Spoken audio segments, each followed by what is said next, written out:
Hello, everybody, and welcome to FourWheelTech for June 8th, 2025.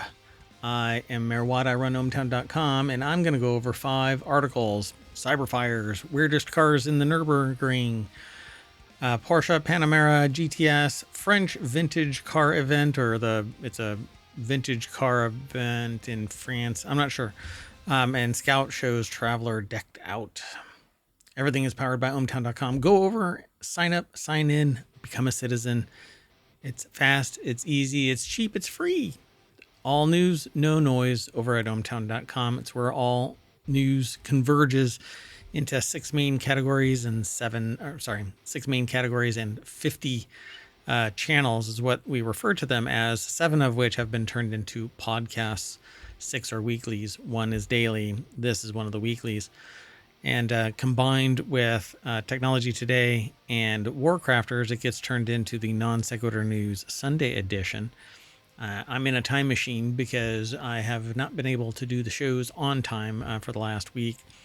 I'm going to try and play catch up with Monday and Tuesday's show as well. Yeah, since I got a time machine, right, I can just go back. It's easy peasy. Anyway, everything's powered by ohmTown.com. Go over, sign up.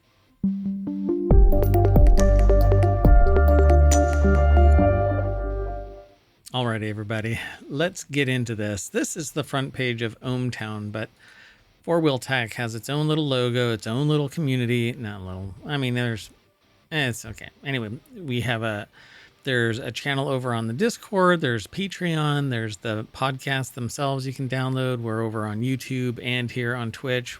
We stream to both simultaneously. That said, let's get into the first article. What are cyber tires? And are they banned in the USA? Pirelli's cyber tire technology offers real-time insight into the status of performance tires. So why is the United States taking steps to restrict them? So the article is by Jordan A. Rodriguez over at jalopnik.com, which it seems like all of today's articles are aggregating from them. And so they say the first concept of the Pirelli cyber tire was revealed in 2020, and in mid-January 2021, the Italian tire manufacturer went global with discussions about the new technology, using software and sensors to make it possible for the tires that could communicate with the car. Now they're here in the US, currently available on the McLaren Artura, Audi RS4, and several other models. Pirelli's cyber tire technology has a sensor that collects data for safe driving, and according to Bloomberg and Reuters, they may not be on sale for very long, as it seems a messy political situation. Turns out China's Sinochem has a 37% stake in Pirelli, and in response, the U.S. Department of Commerce's Bureau of Industry and Security, or BIS, scheduled a rule in January of 2025 that prohibits the sale and import of connected vehicle hardware and software systems designed, developed, manufactured, or supplied by certain foreign adversaries, specifically China and Russia. Yikes. So, how do they work? Called the first tire in the world that talks to your car, the Pirelli cyber tire is pretty interesting. Designed with a battery-powered sensor that weighs about 0.3 grams, the Pirelli cyber tire turns the everyday vehicle into a super smart car, able to communicate with the vehicle and the driver using data from the sensor. The sensor offers the driver plenty of information, including the type of tire the driver has equipped. No shit. Anyway. Such a silly. God, I wonder what kind of tires I have on my car. I have cyber tires. They're not cheap, right? They've got a sensor, and you have to have a proprietary car that they fit on. All right. Anyway, if you want today's articles, !FWT in the chat on Twitch. They're all embedded. All 3 shows today are embedded over on YouTube's description, or as show notes in the stream description. Anyway, there they are, folks. So the Pirelli cyber tire system is also able to alert the driver to and when their tire has reached optimal temperatures and when to let them cool off to continue at optimal performance. So are they banned from retail right now? No, although the BIS has finalized the rule in March 2025. It doesn't go into effect until 2027 model year for vehicles that restrict software akin to Pirelli cyber tires or similar technology. Yeah.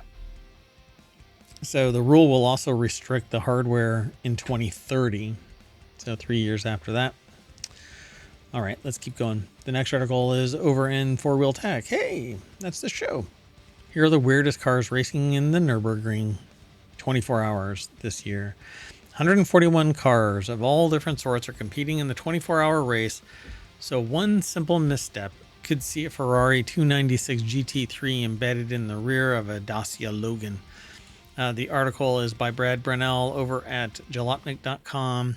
And it says for an entire day, twice around the 12-hour clock, these teams are forced to negotiate not only with managing traffic ahead of them and passing their in-class competition, but they'll also need to put up with being passed every few minutes by cars with closing speeds deep in the double digits. So the SP3Ts are racing. A couple more it has here in this list. So let's see what these are.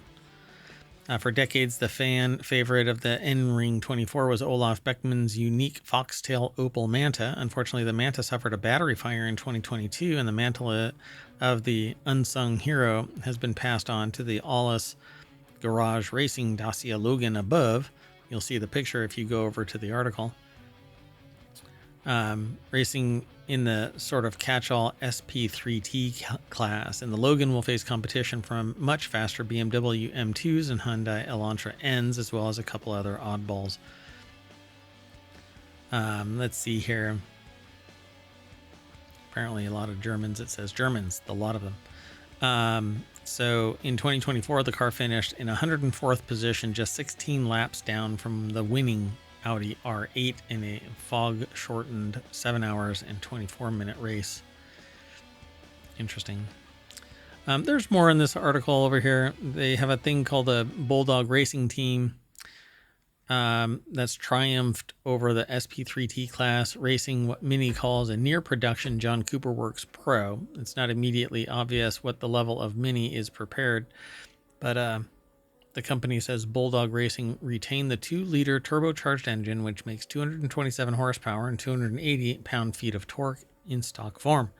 The car doesn't seem too much in the way of aerodynamic aid either. So then they talk about a couple more compact 318 Ti models in the SP3 category for naturally aspirated race cars. I don't know. There's a whole entry list that you can go and check out if you follow the links through ohmTown over to, well, in this case, Jalopnik. Let's keep going. The next article is over in FourWheelTech as well. Quit complaining and just buy a new Porsche Panamera GTS already. It says if you need a family car that'll get your heart racing, then shut up and buy the redesigned Porsche Panamera GTS. Yeah, it's a 4-door. Looks like a Porsche to me, actually. I don't know what that really looks like. Daniel Golson put the article because it looks like a 370 slash maybe kind of a Tesla in the back end of it. I don't know. They all seem to kind of mash together, but that's not the price of this car, I'm sure. Neither one of those. So they say that they hate all SUVs, even the actually sporty ones they've grown. Sedans are also boring, they say. Pretty much anybody, car enthusiasts. These performance models are great, but they're all too sporty, they exclaim. It's exhausting. So here's the answer. And the answer is being provided by Daniel Golson over at jalopnik.com. So it's still got a V8 with no hybrid assist.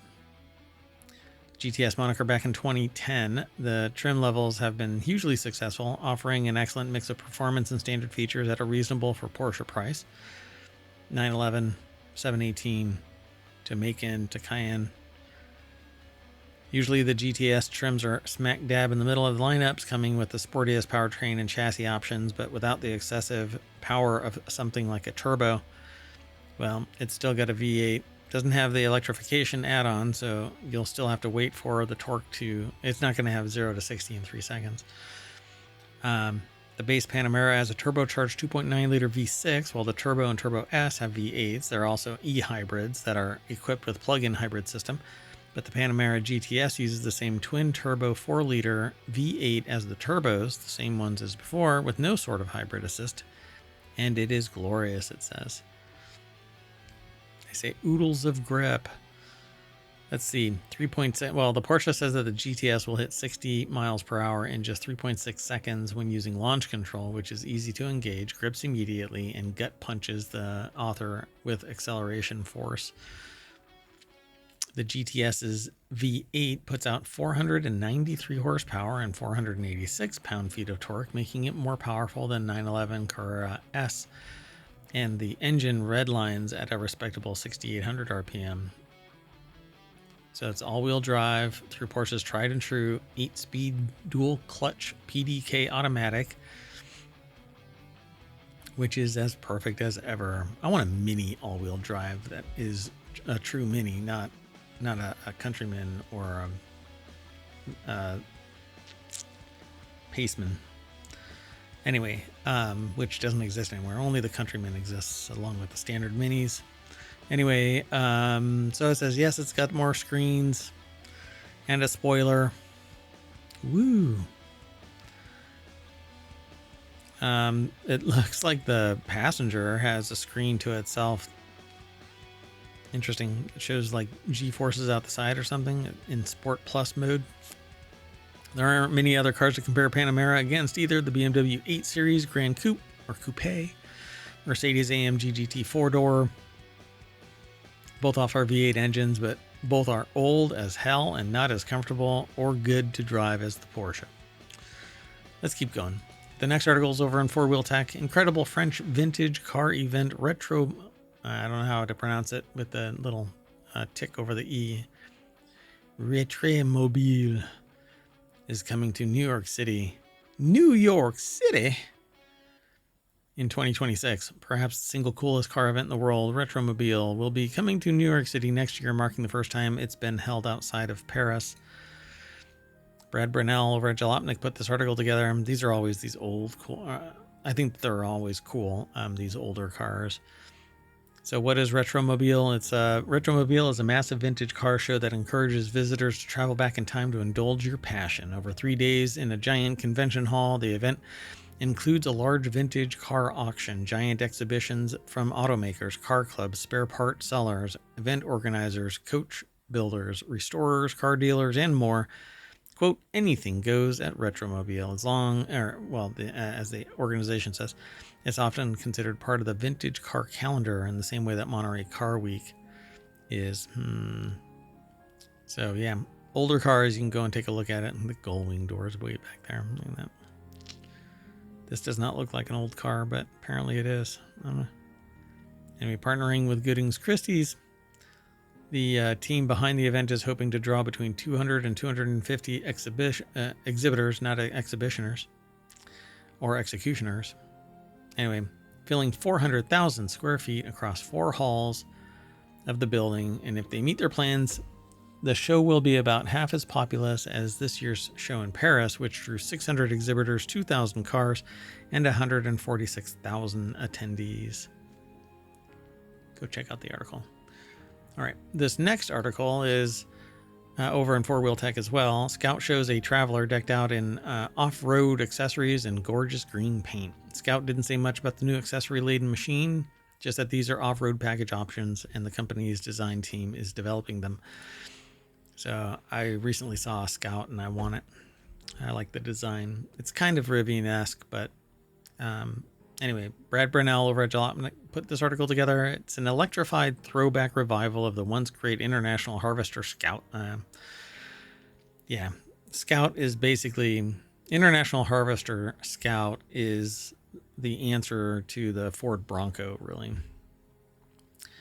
So Scout is trying out a new factory add-on parts to give the upcoming production Traveler SUV more rock-crawling prowess and adventure aesthetic. Decked out in a beautiful olive green metallic paint, the Traveler looks killer already. I wonder, let me make sure. I think that this falls in the EREV category. Let me just make sure. Yeah, the Scout Traveler SUV and Scout Terra truck are extended range electric vehicles that they're referring to as Harvester. So reaching into the International Harvester kind of history. Scout didn't say much about the new accessory laden machine, Which is that these are off-road package options: durability, clearance, recovery, built up for the backcountry. The tucked up front bumper and rear bumpers and winch up front, rock sliders along the side, a lift kit, 18-inch wheels for more tire sidewall, a roof rack, full-size spare. Yeah, this is the car that I want, but mainly because I want an EV, but I want an EREV, and I want one that, yeah, there they go. So these off-road oriented EVs is ready to take the fight directly to Rivian with a throwback design and optional gasoline range extender. So unlike Rivian, Scout says that all of its models ride on a body-on-frame chassis with a rear axle, solid rear axle, and mechanical locking differentials front and rear. In standard form, the Traveler is alleged to be capable of fording 3 feet of water and presumably even more with a lift kit. So even more with the lift kit, and if you redirect the air intake, you can go beyond that. So optional gasoline range extender. It's basically a little gas motor or gas engine that powers the battery, recharges the battery. So you can actually get hundreds of miles more, 500, 600 miles, if not more, on a tank of gas and battery. Full charge. So this is what I want. They don't actually say what the numbers are. Let me see. Ugh, can't click that because I'm air gapped. So the Scout Traveler, let's see.